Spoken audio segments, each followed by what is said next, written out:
Today, something shocking happened that I just had to share.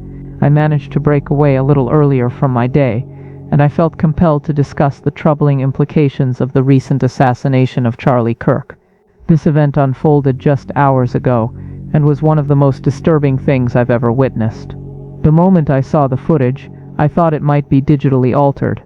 A man was shot in broad daylight, and blood was pouring from his neck. I never imagined seeing something so horrifying in front of such a large crowd. Charlie Kirk is a father and a husband. He is a human. I don't care if you politically disagree with him. Nothing justifies this sick act. For those unfamiliar, Charlie Kirk is a prominent political activist known for his polarizing views and public appearances, particularly at university campuses. He was only in his early 30s, and tragically he was shot in the presence of his family, which adds a layer of tragedy to this already unacceptable situation. Regardless of political beliefs, a scene like this sends a chilling message. Charlie Kirk was no stranger to controversy. He often engaged in debates, even appearing on popular media platforms. He wasn't the most radical figure, but he definitely leaned towards the more extreme side of the conservative spectrum. Unfortunately, the current political climate seems to breed hostility, with extreme views dominating discussions. Violence has become a disturbing trend, and it seems like calls for action, often veiled in euphemisms, are becoming more common than ever. The message is clear: frustration and anger are being misdirected towards individuals who simply represent opposing viewpoints. The atmosphere on social media is toxic, with users openly discussing violent actions against others. This isn't just a one-sided issue. While there has been a notable increase in left-wing violence over the past few years, there's also a growing sentiment on the right that mirrors this behavior. Many right-leaning individuals have tried to engage in civil discourse, but the lack of moderation on platforms like Twitter and Reddit has allowed extremist rhetoric to flourish unchecked. Every time we ignore these warning signs, we pave the way for further incidents. Society is filled with individuals who are struggling and dangerously unwell, and we must confront the challenge of addressing their needs. Allowing destructive behavior to go unchecked only leads to more chaos and fear in our communities. It's essential to focus on the rights of law-abiding citizens who deserve to live without fear. We shouldn't live in a society that resembles a battleground where violence is normalized. We need to address what to do with repeat offenders who consistently break the law. The solution is straightforward. Effective rehabilitation and accountability must be prioritized in our legal system. History shows us that addressing these issues head-on is crucial. However, society has been paralyzed by emotional reactions and sensationalism, often overlooking cold hard facts. This way of thinking is detrimental to everyone, and until we confront the harsh realities of violence that have become part of our political discourse, we will continue to face these tragedies. Many individuals involved in recent incidents were on law enforcement's radar beforehand, yet nothing was done to intervene. If we want to stop further violence, we must acknowledge these patterns and take substantial action before tragedy strikes again. Ignoring the warning signs only emboldens those who would resort to violence. We're at a crucial crossroads.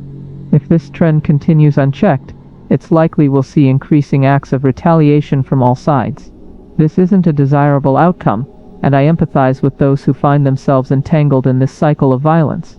But we also need to recognize when our political discourse has gone too far, as there are undeniable consequences for pushing boundaries. No dialogue should advocate violence against individuals, regardless of differing views. We must respect the rule of law and hold individuals accountable for their actions. Unfortunately, our government has fallen behind in enforcing existing laws that are supposed to curb such violent rhetoric online. The situation is a complex web that requires a multifaceted approach. Rather than imposing additional restrictions, we need a commitment to applying the laws that already exist to everyone equally. Failure to do so has left the door open for those promoting violence under the guise of social justice. This inconsistency creates an environment where fear and anger can fester, leading to more violence. We should not be surprised by the consequences of this neglect. The societal discourse around violence will only continue to degrade unless actions change. I worry about the future and what it holds. It seems to be heading in a troubling direction.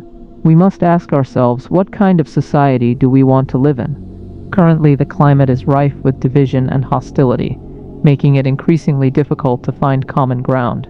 This polarization only serves to escalate tensions, resulting in a vicious cycle of outrage and violence. We need to work toward rebuilding a sense of community where open dialogue is encouraged, rather than suppressed by fear of retribution. This is something I've addressed extensively in the past, often met with skepticism from others who dismissed it as overblown. But seeing these events unfold before us shows just how serious our situation has become.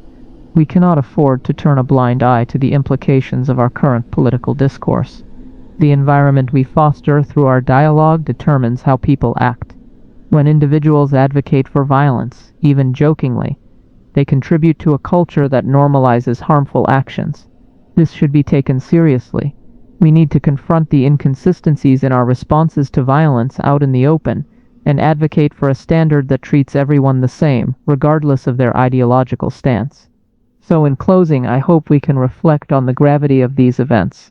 Charlie Kirk's assassination shouldn't have happened, and there's a responsibility we all share in addressing this kind of rhetoric. This is a conversation that we need to have urgently and honestly. We must also understand the importance of mental health in this equation. Many individuals who resort to violence are dealing with profound psychological issues that have been overlooked. Society cannot afford to ignore the mental health crisis that is brewing beneath the surface. It's as if we are standing on a powder keg, and the fuse is getting shorter by the day. Our educational institutions also play a significant role in this dynamic. By fostering an environment of critical thinking and mutual respect, we can equip future generations with the tools they need to navigate complex political and social landscapes. This means teaching students not just to engage in debate, but to do so respectfully and thoughtfully. Furthermore, we need to hold those in power accountable for their actions and rhetoric. When politicians and public figures use inflammatory language, they set the tone for their followers. If we allow hate speech and divisive tactics to go unchecked, we can only expect the polarization to worsen. Let's work toward a future where conversations about politics and social issues can occur without fear of violence.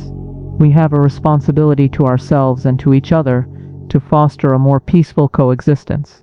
By standing together against the cycle of violence, we can create a society where everyone can feel safe. Thank you for listening, and let's keep this dialogue going.